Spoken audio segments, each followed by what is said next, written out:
안녕하세요, 김난도입니다.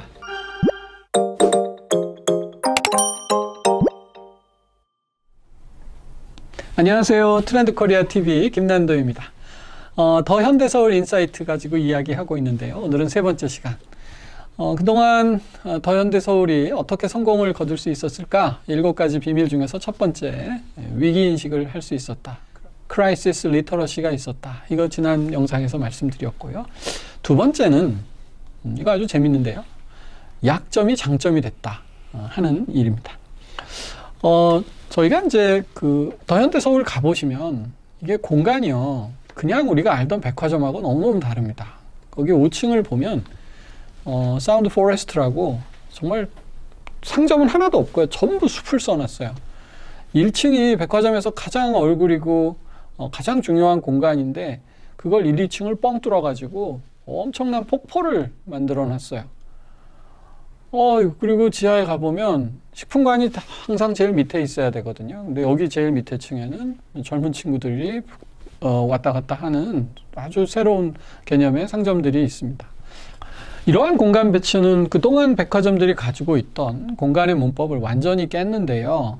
야, 어떻게 이런 게 가능했을까? 저희가 이제 담당자하고 인터뷰할 때 그런 말씀을 누가 하시더라고요. 저희가 처음부터 직접 지었으면 어쩌면 이렇게 못 지었을 수도 있습니다. 이게 무슨 말씀이냐면요. 이 공간이 원래 이제 통일교에서 쇼핑몰을 하려고 기초를 세웠던 공간이다. 이제 이런 말씀 드렸잖아요. 그래서 아예 처음부터 기초공사는 쇼핑몰로 되어 있던 공간이었습니다. 그러니까 이 쇼핑몰을 백화점으로 바꾸는 작업을 했던 것이죠.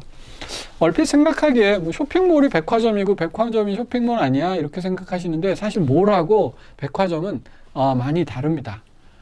몰은 말 그대로 가로를 걷는 기분이 나야 해요. 그래서 보이드라고 이렇게 빈 공간이 충분히 많아야 되고요. 그래서 시원한 느낌이 굉장히 중요하죠.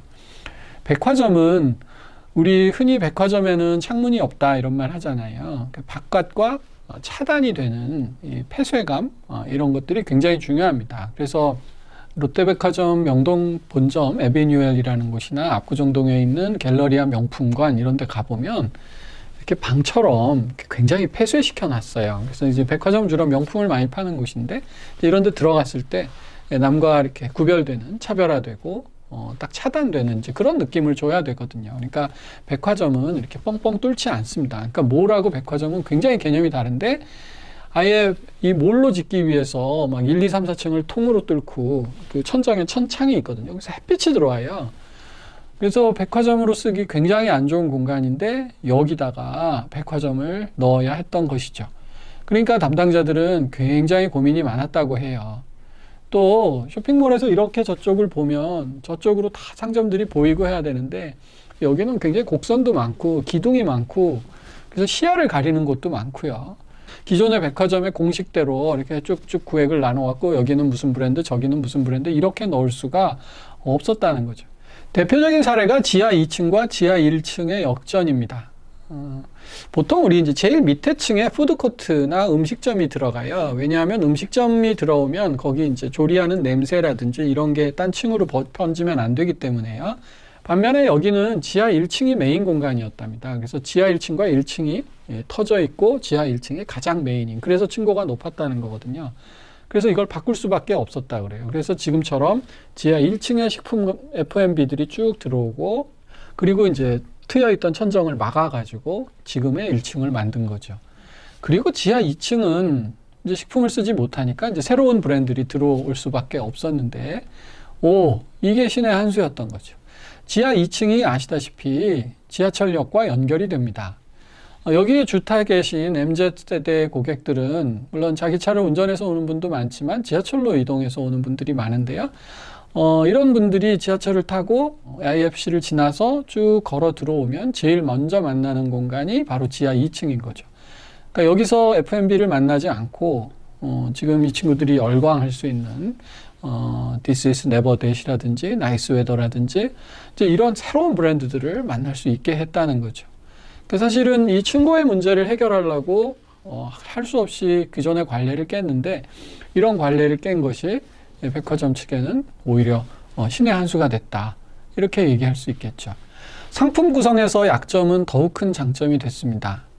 제가 첫 시간에 여의도는 백화점이 성공하기 어려운 곳이다 이런 말씀 드렸잖아요. 이건 사실은 누구나 조금만 유통을 알고 있는 사람들이라면 알 수 있는 일입니다. 경쟁사는 물론이고요.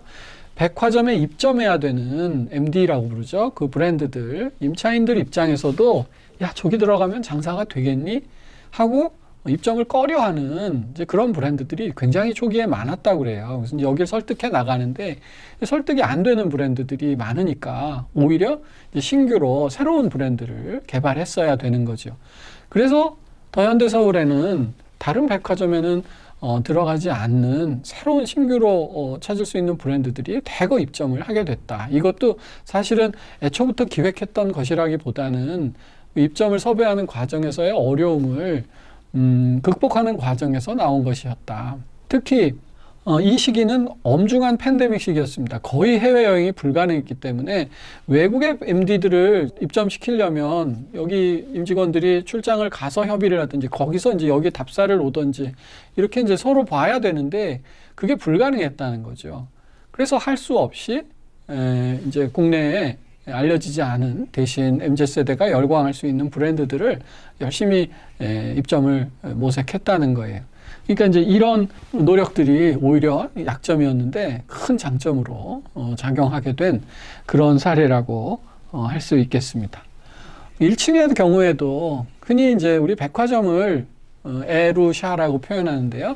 에르메스, 루이비통, 샤넬 이 3대 명품이 들어와 있는 백화점이냐 아니냐로 구별하는 경우가 많습니다. 더현대서울에는 이 세 브랜드가 아직 들어와 있지 않거든요. 그리고 그 외에도 다른 명품 브랜드들이 초기에는 굉장히 입점을 꺼려했다고 그래요. 마지막에 입점을 안 하겠다고 한다거나 그래서 할 수 없이 이 공간들을 이제 팝업 스토어로 꾸몄습니다. 팝업 스토어는 아시다시피 뭐 하루부터 한 달까지 잠깐 열었다가 이제 문을 닫는 그런 형태인데요.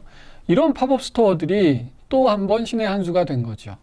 말씀드렸듯이 현대에는 정말 트렌드가 빠릅니다. 열광하는 브랜드들도 몇 달 지나면 갑자기 그 열기가 식는데요. 근데 사실 백화점은 장치 산업이잖아요. 인테리어 열심히 꾸미고 백화점 입점시켰으면 적어도 몇 년은 거기서 비즈니스를 해야 투자 수익이 나오는데 그래가지고는 이 급변하는 트렌드를 맞추기가 사실 쉽지 않은 거지요. 그래서 이번에 팝업 스토어들이 대거 등장하고 그 팝업 스토어에서 늘 새로운 시도를 할 수 있겠다는 거죠.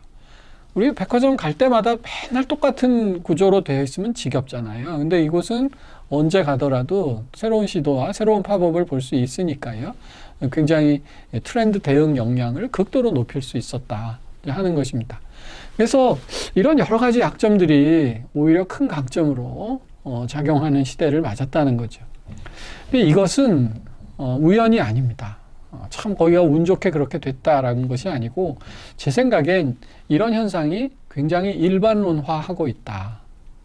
왜 그럴까요? 그렇습니다. 워낙 트렌드가 빨리 바뀌기 때문입니다. 그래서 예전에는 우리가 강점이라고 여겼던 것이 고수하다 보면 어쩔 수 없는 약점이 되어 있는 경우가 너무 많고 이번에 더현대서울 경우처럼 예전에는 큰 약점이었는데 그걸 잘 극복하다 보니까 새로운 강점이 지금까지 고객들이 보지 못한 공간이 되어 있었다는 것이죠. 그래서 성공의 비결 두 번째는 약점을 강점으로 만드는 것이 일반화된 시대를 살게 됐다고 말씀드릴 수 있겠습니다.